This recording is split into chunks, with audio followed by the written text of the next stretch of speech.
Sports Overtime.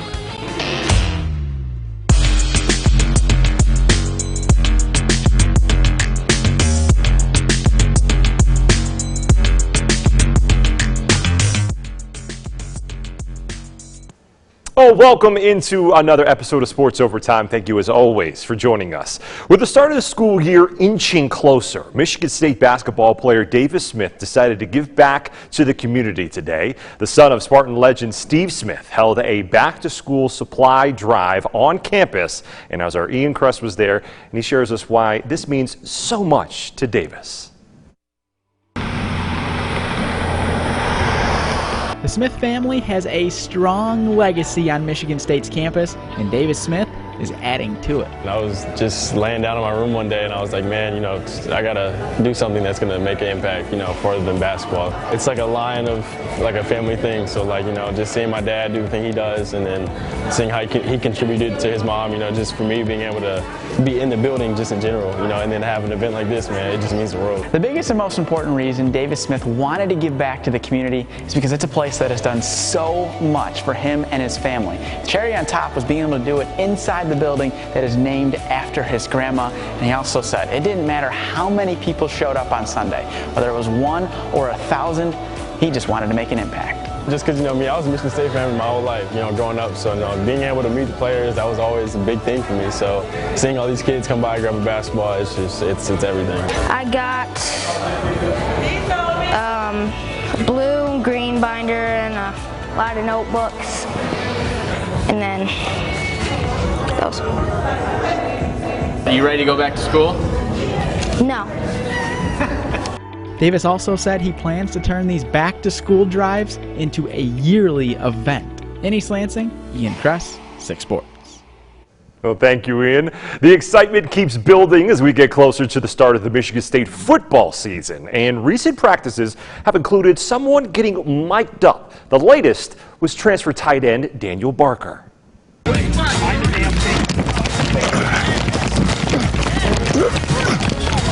I'm behind the cone. You're behind the cone. You're on the cone. I want your left foot back in this. Where your foot at? My foot. I'm a coach. You're right. Well, you can watch the full funny video on the Spartans Twitter page. And earlier this week, Mel Tucker told us how he's excited to see his players become more accountable. They're beginning to realize that it's not Coach Tuck. It can't be just me pulling guys. It's not just Jay or Cap or Scotty, or Ross or any of the coaches. It's not just the coaches, it's players. The players need to take ownership of the football team. And I'm seeing more and more of that every single day. Well, the second season of our MSU Federal Credit Union Coaches Show starts this upcoming Saturday. The first episode is on August 27th at 11 a.m. on WLNS, and then again at 11:30 on WLAJ. Our Audrey Dahlgren sits down with new running backs coach Ephraim Reed. Our Ian Kress has a great conversation with Amir Speed while on a bike. You gotta see that one. And I go the length of the practice field with transfer running back Jarek Broussard. Just like last year, this is a show you do not want to miss. All right, it's time for us to take a timeout, but when we come back, we're moving from the gridiron to the diamond, where the Lansing Lugnuts are looking to send acting manager Veronica Alvarez home with a win. We're going to break it all down right after the break, so stay with us.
Welcome back, everyone. The Lansing Lugnuts wrapped up their 6-game series with the Great Lakes Loons this afternoon, and a goal today was to send acting manager Veronica Alvarez out in style. Alvarez has been filling in for manager Phil Pohl this week for the Luggy series with the Loons. He's on vacation, and after picking up her first win on Wednesday, she was ready to see the guys get back in the win column after dropping their last 3 straight. This one is one way to make sure that happens. Bottom of the 6th, Cooper Bowman goes shopping at the gap in right center for a new pair of jeans and an RBI single, tying the game up at 5. Then a few batters later, Brian Buelvas brings some pop to the plate, knocking a liner into left field. And the Lugnuts are rolling up 8-5. 10 Lugnuts made their way to the plate in the 6th inning before Jeff Belge was able to finally get out of it. The Lugs were able to rattle off a total of 5 runs in the 6th to get the dub. 11-7 the final on Alvarez's last day in Lansing. Well, coming to Lansing for this series to fill in for Pohl was not only a monumental moment for Alvarez, but also for the Lugnuts organization. In its 26-year history, there has never been a female on the coaching staff, let alone as the manager. And our 6 sports director, Audrey Dahlgren, learned this week that there's no other place Alvarez would rather be than on a baseball field.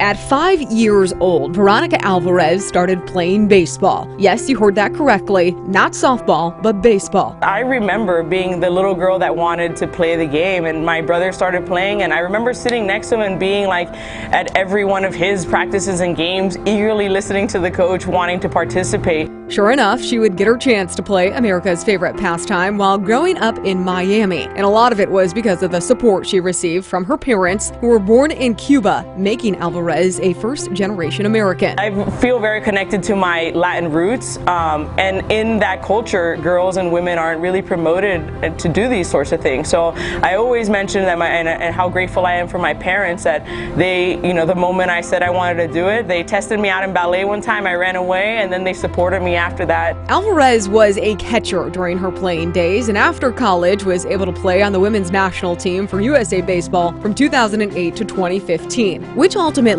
ended up opening the door for the opportunities she has today. When I'm on field, I'm very passionate, and people see that and feed off of it, so I think that's how my opportunities started to grow. I got an opportunity to be at spring training in 2019 with the A's, and it kind of just went off from there. Bringing Alvarez to Lansing to fill in for Pohl is just another move by the A's to show the world there is a place for women in the game, and it's one reason why Alvarez loves working for them. It's wonderful to see the growth, and that's my why, is to open the minds of girls, boys, women, and men, that women have a place in this game and that we belong. In Lansing, Audrey Dahlgren, 6 Sports. Well, thank you, Aud. What a great story. As for some baseball down in Detroit, the Tigers were going for the series win over the Los Angeles Angels this afternoon, and it didn't take long for the Tigers' bats to come alive. The phenomenal Shohei Ohtani got the start for the Angels today, and the first pitch he threw, Riley Green sent in the opposite direction, 448 feet, the longest home run ever off of Ohtani in his MLB career. Green's 4th home run of the season. Ohtani ended up pitching only 4 innings and giving up 3 runs. Eduardo Rodriguez got the start on the mound for the Tigres, his first outing since May after suffering a ribcage sprain and staying away from the game for personal reasons. And he got some big help from Riley Green in the 3rd inning, making an incredible diving catch as the Tigers would go on to get the shutout 4-0 and winning the series over the Angels. That's all the time we have for tonight's show. From all of us here at WLNS, we thank you for watching and hope you and yours have a happy and healthy rest of your week. Good night, everyone.